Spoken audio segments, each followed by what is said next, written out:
One more night living in nature.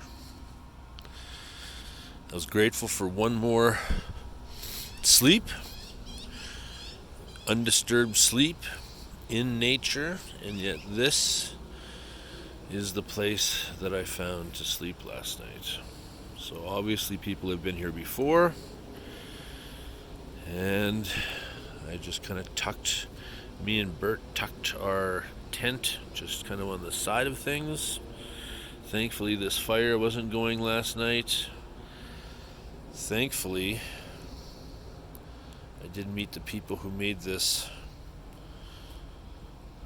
little collection of offerings for someone that did not survive their experience of homelessness.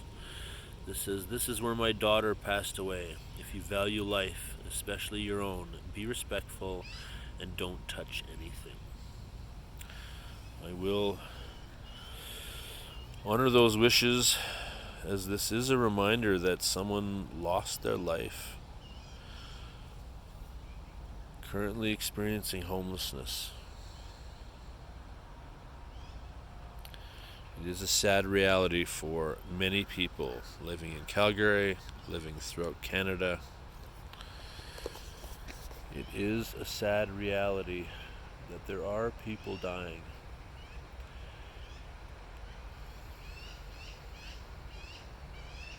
Keep it real. Keep it compassionate.